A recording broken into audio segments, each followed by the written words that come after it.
नमस्कार. आजच्या शॉर्ट व्हिडिओमध्ये तुम्हा सगळ्यांचं स्वागत करते. तर इथे आहे आर्विक आणि आर्विकला काय पाहिजे? चिक्की. चिक्की. हाय नमस्कार. मम्मा चिक्की बनव. बऱ्याच दिवसापासून माझ्या मागे लागलेला आहे आणि मग फायनली मी ठरवलं की बनवूया त्याच्यासाठी घरी चिक्की. तर म्हणून मी आज चिक्की बनवते आणि ती सुद्धा ड्रायफ्रूटची, कारण आर्विकला पाहिजे. म्हणजे ऑफकोर्स लहान मुलांसाठी ड्रायफ्रूटच्या चिक्कीपेक्षा चांगला ऑप्शन नाही. म्हणजे ड्रायफ्रूट सुद्धा पोटात जातात आणि चिक्की सुद्धा आवडीने खायला तो. तर त्यामुळे मी आज बनवते ड्रायफ्रूटची चिक्की. तर मग चला.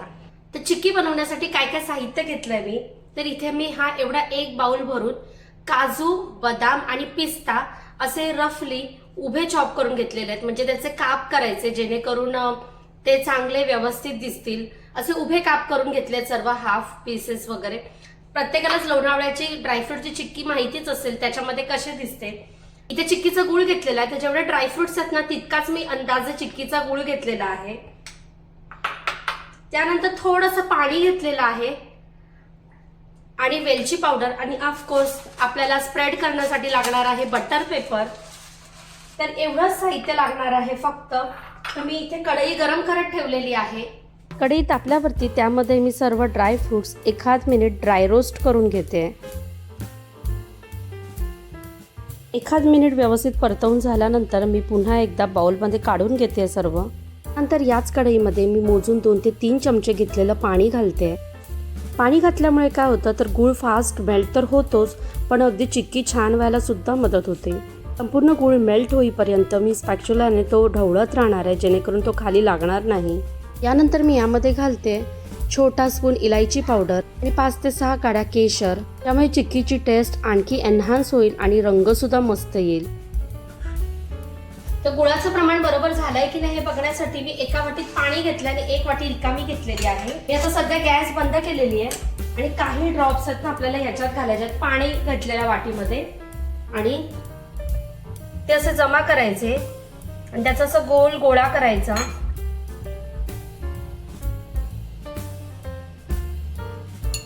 आणि यात टाकून बघायचं, पण अजून पण सॉफ्ट आहे, थोडा कडक नाही झालाय, त्याच्यामुळे आणखी थोडा वेळ आपल्याला करायचा आहे. आणि वेलची पूडमुळे ना मस्त सुगंध आलेला आहे, छान असा अरोमा येतोय गुळ भाजताना. तर आता मी पुन्हा गॅस स्विच ऑफ केलेला आहे आणि आता थोडं फेसाळ झालेलं आहे. मी पुन्हा एकदा चेक करते. खणखणीत असा आवाज यायला पाहिजे. आय थिंक सो आता बरोबर झालेला आहे. हा, आता एकदम टणक झाला पाहिजे तो. कसा आवाज? नाणं कसं खणखण वाजतंय. चिक्कीसाठी लागणारी गुळाची परफेक्ट कन्सिस्टन्सी रेडी झाल्यावरती गॅस स्विच ऑफ करायचा. यानंतर सर्व ड्रायफ्रुट्स यामध्ये घालून व्यवस्थित सर्व मिक्स करून घ्यायचं आहे आणि या पुढची सर्व प्रोसेसनं अगदी फास्ट करायची, अजिबात वेळ न घालवता. यानंतर एका फ्लॅट सरफेसवरती आपल्याला बटर पेपर अंतरायचा आहे. इथे मी चॉपिंग पॅड घेतलेला आहे, ज्यावर आता मी चिक्कीचं सर्व मिश्रण घालून स्पॅच्युलानेच मी व्यवस्थित सगळीकडे पसरवून घेते. सर्व प्रोसेस आहे ना, मिश्रण खूप जास्त गरम असतानाच आपण करत असतो, त्यामुळे थोडं जरी बोट लागलं ना तरी चटका लागतो. आणि इथे स्पॅच्युलाच्या साह्यानेच आहे ना चारही कडा अगदी व्यवस्थित करून प्रॉपर रेक्टँगल करून घेते. आता फायनली ना मी लाटणीने प्रॉपर शेप देते. अगदी हलक्या हाताने लाटणी फिरवायची जेणेकरून आहे ना चिक्कीची एक थिकनेस मेंटेन राहील. कडा व्यवस्थित होण्यासाठी मी चारही बाजूने अशी लाटणी फिरवते. तर हे आता फार गरम आहे आणि त्याला डिस्टर्ब नाही करत मी, असंच ठेवून देते हा पेपर.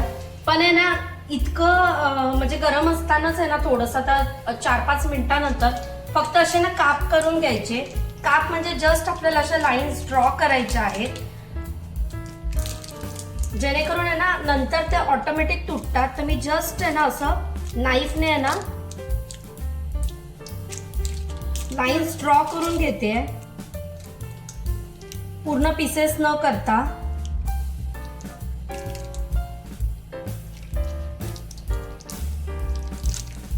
आणि हे असं अर्धा तासाला मी आता ठेवून देते साईडला सेट करायला, अजिबात डिस्टर्ब करणार नाही. आणि मग तुम्हाला दाखवते कसं होतंय. तर ऑलमोस्ट आता अर्धा तास झालेला आहे. तर बघूया कशी सेट झाली चिक्की. तर मी अजिबात काढणार होतं वरतून, आता मी काढते.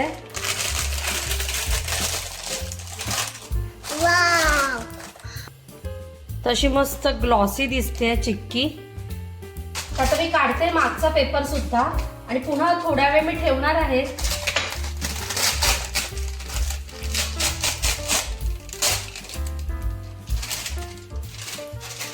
तर कशी दिसते, मस्त असा चकाकी आलेली आहे चिक्कीच्या गुळामध्ये आणि ड्रायफ्रुट्सने एकदम रिच आहे.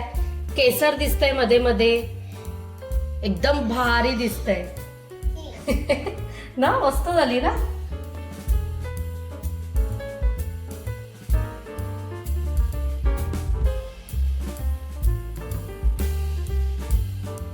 तर आता आहे ना अर्धा पाऊण तास मी ठेवली होती.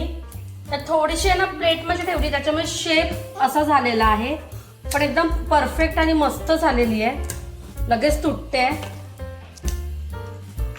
आणि थोडं शेप हे झाल्यामुळे आहे ना चौकोनी तुटत नाहीये, पण एकदम भारी झालेली आहे. टेस्ट आहे ना एक नंबर आहे. वेलची आणि केसरमुळे इतकी भारी लागते ना. अशी मस्त अशी चिक्की रेडी झालेली आहे. तुम्ही बघू शकता एकदम भारी दिसते.